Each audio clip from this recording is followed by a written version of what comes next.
Hi friends, this is Vinson. நம்ம சேனலுக்கு உங்களை அன்புடன் வரவேற்க. நம்ம சேனல் வந்து பார்த்தீங்கன்னா உங்களோட கெரியரை செட் பண்ணுறதா பேராமெடிக்கல் கவுன்சிலிங் மூலமாக நிறையா வீடியோஸ் வந்து உங்களுக்காக நம்ம அப்லோட் பண்ணிகிட்டே இருக்க போகிறோம். அதனால் நம்ம சேனலை ரெகுலராக ஃபாலோ பண்ணுங்கள். மறக்காமல் நீங்கள் பண்ண வேண்டிய விஷயம் என்னாச்சு பார்த்தீங்கன்னா, நம்ம சேனலோட வாட்ஸ்அப் குரூப்பில் கண்டிப்பாக ஜாயின் பண்ணுங்கள். வாட்ஸ்அப் குரூப்போட லிங்க் வந்து பார்த்தீங்கன்னா டிஸ்கிரிப்ஷன் பாக்ஸில் இருக்குது. ஏன்னா நாம் போடக்கூடிய வீடியோஸ் எல்லாமே உடனே உங்களுக்கு வேணும்னு நினச்சிங்க அப்படின்னா வாட்ஸ்அப் குரூப்பில் கண்டிப்பாக நீங்கள் ஜாயின் பண்ணிடுங்க. ஓகே ஃப்ரெண்ட்ஸ், அதாவது இந்த பேராமெடிக்கல் கவுன்சிலிங்கோட ரவுண்ட் 1 வந்து நமக்கு வந்து எப்போ நடக்க போகுது அப்படிங்கிறது வந்து பார்த்திங்கன்னா மேக்ஸிமம் இன்றைக்கி இல்லை நாளைக்கு வந்து அப்டேட் வந்துடும். அப்போ அந்த அப்டேட் வந்துச்சு அப்படின்னா நமக்கு எந்த மாதிரி கொடுப்பாங்க அப்படிங்கிறத பற்றி தான் இந்த வீடியோவில் நம்ம பேச போகிறோம். சரியா?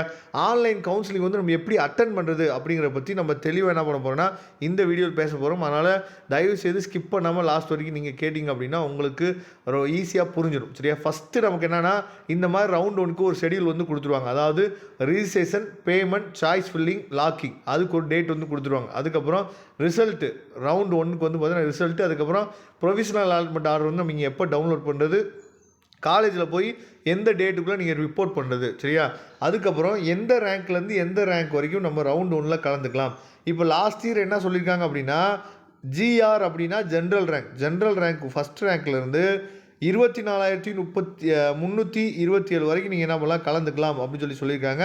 கட் ஆஃப் வந்து பார்த்திங்கன்னா 200லேருந்து 160க்குள்ளே. சரியா? ஃபஸ்ட் ரவுண்டுக்கு கூப்பிட்ருக்காங்க. 200லேருந்து 160க்குள்ளே இருக்கக்கூடிய கட் ஆஃப் இருக்கக்கூடிய ஸ்டூடெண்ட்ஸை ஃபஸ்ட் ரவுண்டுக்கு லாஸ்ட் இயர் கூப்பிட்ருக்காங்க. அதை தெளிவாக நீங்கள் பார்த்துங்க. ஓகே சார், இப்போ வந்து கவுன்சிலிங் வந்து எப்படி நடக்கும்? சரியா?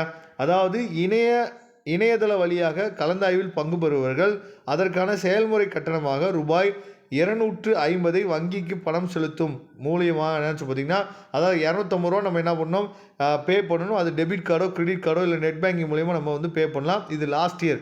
இந்த வருஷம் மேபி என்ன பண்ணலாம்னு சொல்லி பார்த்தீங்கன்னா உங்களுக்கு வந்து அமௌண்ட் வந்து கொஞ்சம் இன்க்ரீஸ் ஆகிற கூட வாய்ப்பு இருக்குது. அதை பார்த்துங்க. அதுக்கப்புறம் விண்ணப்பதாரர்கள் பட்டப்படிப்புகளுக்கான இடங்கள் மற்றும் கல்லூரியை தேர்வு செய்யும் போது கவனமுடன் இருக்க வேண்டும். சரியா? Candidate should be careful while choice filling. அதுக்கப்புறம் மருத்துவம் சார்ந்த பட்டப்படிப்புகளுக்கான இடங்கள் மற்றும் கல்லூரிகள் இணையதளத்தில் வெளியிடப்படும். ஏற்கனவே நம்ம என்ன பண்ணோம், சீட் மேட்ரிக்ஸை பற்றி நம்ம வீடியோ வந்து உங்களுக்காக நம்ம கொடுத்துருக்கோம். அதை பார்த்துருப்பீங்க. அதை தான் சொல்கிறாங்க. அதுக்கப்புறம் இணையதள பிழைப்பு அதாவது பிழைக்கு தேர்வுக்குழு பொறுப்பேற்காது. Selection committee does not take responsibility of connectivity error. சரியா? அதாவது கனெக்ஷன் வந்து ப்ராப்ளம் ஆச்சுன்னா அது வந்து யார் ஏற்றுக்க மாட்டாங்கன்னா செலெக்ஷன் கமிட்டி ஏற்றுக்க மாட்டாங்க. மருத்துவம் சார்ந்த பட்டப்படிப்புகளுக்கான சேர்க்கை இணையதள கலந்தாய்வு மூலமாக தரவரிசையின் அடிப்படையில் மற்றும் இடஒதுக்கீடு விதிகளின்படியும் நடைபெறும். இணையதள கலந்தாய்வு வழிமுறை இணையதளத்தில் வெளியிடப்படும். சரியா?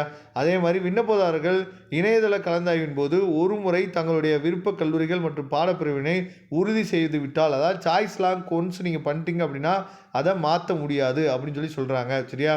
தன்னுடைய தற்காலிக இடஒதுக்கீட்டு ஆணையை பதிவிறக்கம் செய்து, அதாவது டென்டேட்டிவ் அலாட்மெண்ட் ஆர்டரை ஒன்ஸ் நீங்கள் வந்து பதிவிறக்கம் செய்து விட்ட பின்னர் கல்லூரியில் சேராத விண்ணப்பதாரர் அடுத்த கட்ட கலந்தாய்வில் கலந்து கொள்ள தகுதியற்றவர் ஆவார். அதாவது ரவுண்ட் 2க்கு நீங்கள் கலந்துக்க முடியாதுன்னு சொல்கிறாங்க. ஒரு தடவை நீங்கள் வந்து டவுன்லோட் பண்ணி எடுத்துட்டீங்க அப்படின்னா தேர்வு செய்யப்பட்ட விண்ணப்பதாரர் தனக்கான கல்லூரியில் சேரும்பொழுது அவர் சேர்க்கையில் ஏதேனும் தகுதி குறைபாடுகள் தவறானவை என கண்டறியப்பட்டால் எந்நேரத்திலும் வந்து பார்த்திங்கன்னா கவுன்சிலிங்கில் வந்து விடுவிக்கப்படலாம் அப்படின்னு கொடுத்துருக்காங்க. அதுக்கப்புறம் முதலாம் கட்ட கலந்தாய்வில் இடம் கிடைத்த விண்ணப்பதாரர்கள் தங்களது தற்காலிக இடஒதுக்கீட்டு ஆணையை இணையதள முகவரியிலிருந்து பதிவேற்றம் செய்ய வேண்டும்.